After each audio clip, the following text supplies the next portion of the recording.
baba tayo. Kasi positive daw eh. First time. Ang gulo naman ito, Austin to. Tara na. More than like 23 days straight. Saka nag-positive. Siyempre, magandang opportunity to. Mainit. Eh, kanina pa to. Paano ba eh? Maglakad kami na Austin. Kasi, sabi ko nga, after 23 days, nag-positive na down. Tunaw na yung mga snow. Ito yung nag-positive na. Tunaw na. Ayun, basa oh. Balik ka na Austin, maglakad na tayo dun saglit. Doon pa talaga sa snow. Itong ay hindi. Nag-snow konti kagabi siguro. Oh? Kasi hindi ito ganito kanina eh. As in kahapon. Wala na to kahapon eh. Malinis to kahapon. Ayan na. Nag-snow. Pero positive na ngayon. Kaya maganda maglakad. Ay, delikado pala. Kasi may mga black ice eh.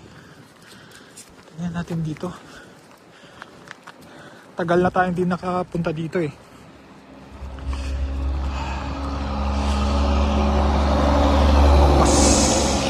Highway kasi yan eh. Hindi, actually main road.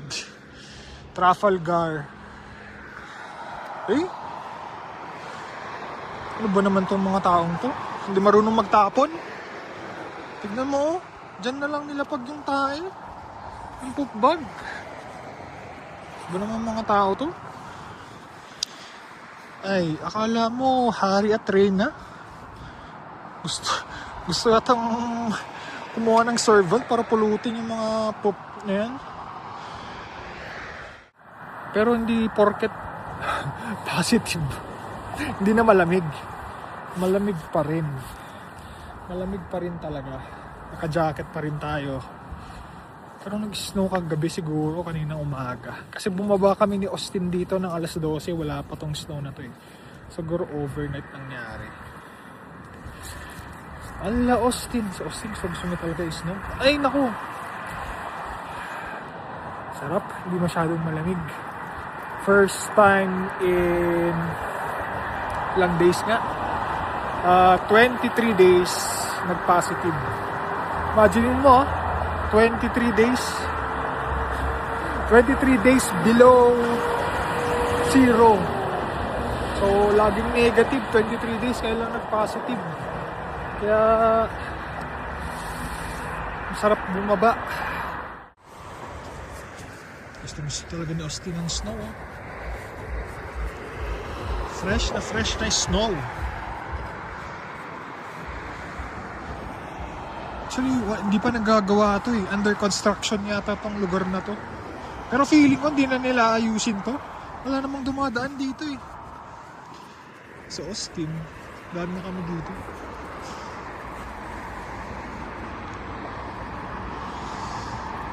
Dami talagang dumadaan.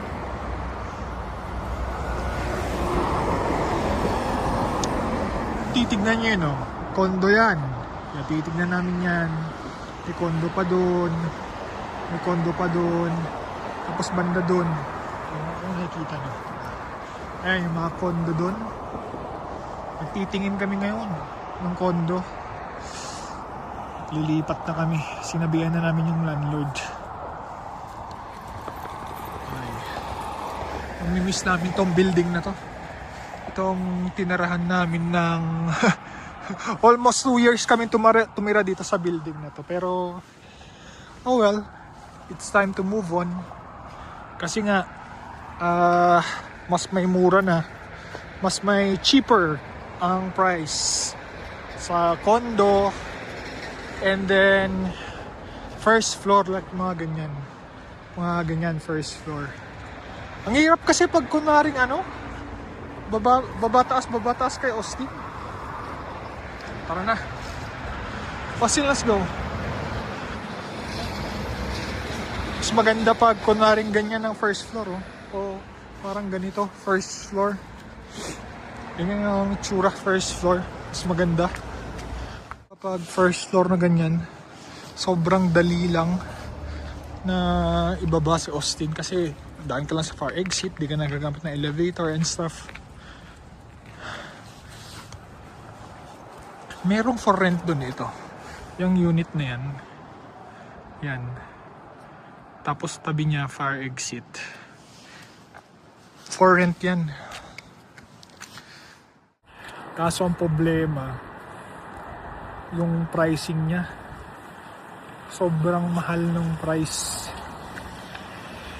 Austin, no? Sobrang mahal ng price. Parang hindi na siya realistic do sa price na sinet niya. Grabe naman mag-park tong UPS na to. Gitnang gitna. Ba naman tong UPS na to? Mahal. Parang yung pricing niya 2 years ago or yung maraming demand. Ngayon wala na masyadong demand Ba't ka magpa-price ng ganun? Sus, walang mag-rent sa'yo. UPS na to Tara, akyat na tayo. Tama na yan. Ang oras ngayon ay magpa 5:30 na yata. Tama. Magpa 5:30 na. Ay, nawala na yung kotse dito. Kasi guys, mayroong nakapark dati dito na kotse. Parang ilang weeks na lang dyan. Hindi, mga 1 week siguro. Parang bawal, di ba?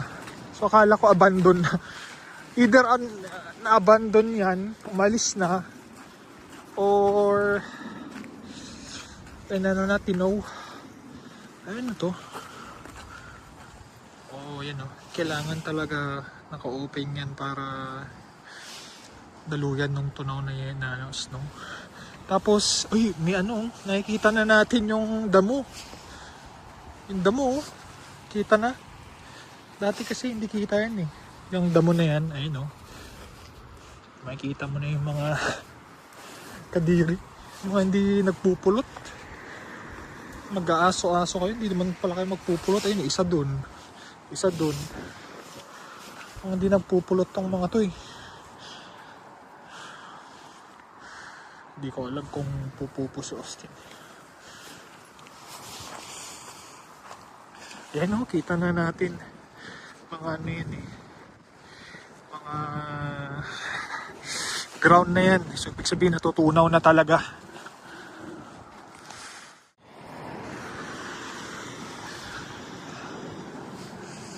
Ayun okay na. Ano boy? Clear na din to. Medyo clear na din. Medyo hindi pa. Medyo malamig pa rin. May mga snow pa rin. Medyo matagal pa to. Kailangan mag positive 10 para matanggal lahat yan. Hindi na natin naabutan yun guys kasi lilipat na tayo by March. At yung lilipatan natin, sana okay din yung mga tao. Ayun yung isang tinitignan natin na lilipatan natin. Nasabi ko na sa mga nakaraang vlog yan Okay siya, ideal. Mura yung rent kaso maliit lang siya. Hindi siya yung parang 600 to 700 square feet. Mga 500 to below 600 lang yan. Naghanap tayo ng mas malaki. Dito naman sa building na to, bago to Tignan natin. Lakad tayo. Tayo pa. Austin, huwag ka lumapit dyan. Itong building na to, bago yan Parang last year lang yan. Kaso yung mga nagpaparent dyan, OA magparent. Siguro, mahal din nila nabili to. Kaya yung rent nila medyo mahal. Pero yung rent nila hindi ideal ngayon kasi wala namang demand. Ayun, katabi lang yung building natin. 3 magkakatabi. 1, 2, 3. Meron actually dyan, pero mahal lang rent. Dito, Merong isa, tapos doon merong isa. Tignan natin. Ang ginawa mo? Tumakay ka ba? Sakit din kasi yung tummy yata ni Austin. Actually, ang normal na tae niya hanggang 2 lang. Kaninang madaling araw, like alas 12 yata, tumae. Tapos pagbalik namin, tumae ulit. Ay, may something na to, sabi ko kay Leslie. Kaya, nag-prebiotic na tong lohong to. Ewan ko kung tatae ngayon. Pero Austin, hindi siguro. Huwag ka dyan, baka makuryente ka, be. Tara.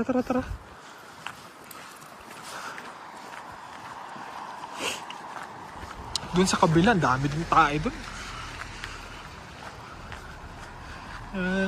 Nagki-clear na yung daan. Okay na. Nag-positive na. Nakita na natin yung damo yun. Ito, nakikita na natin ito. Dati hindi mo makita ito eh. At least pa paano nakikita mo na. 5:30 na oh. Liwanag pa, ang ganda ng sky. Saan ba yung sky?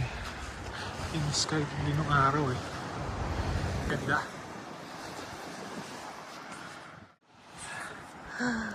Hindi pala. Mataas pa rin dito. Mataas pa rin. Hindi pa natutunaw. Kaya nga natin dun. Madumi din dun eh. Tara, lakad ka Austin. Yeesh. Maano din dito. Ang tawag doon? Iyak. Kailangan nilang palain to. May madudulas dito. Go Austin.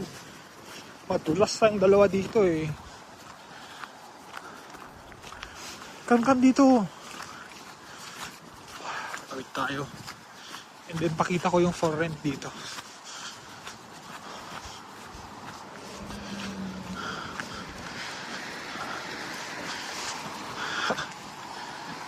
Ayun o. Sobrang ang daming tayo.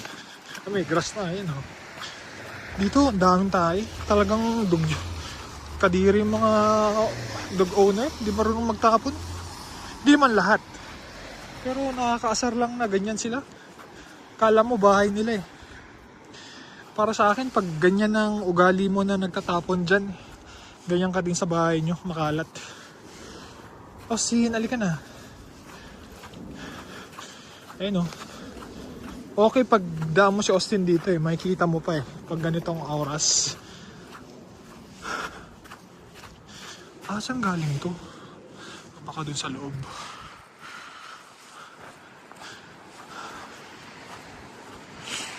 Lakad tayo dito, alika be.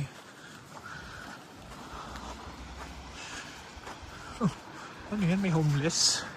May cart eh oh. Bakanteng lote to eh. Actually pwedeng gawing condo to eh. Feeling ko gagawin nilang condo to. Itong ano na to. Itong daan na yan. Itong bakanteng lote nito. Feeling ko condo. Condo doon. Mas maluwag doon. Pwedeng dalawa dyan. Isa dito. Ganun siguro. Wala. Marami pa rin. Tara na Austin. Come. And dito yung for rent na yan. Ito to. Yan unit na yan. For rent yan. Yan. Pag nakuha namin yan, saktong-sakto lang para sa akin. Ang lapit ng fire exit oh. Magkatabi lang sila.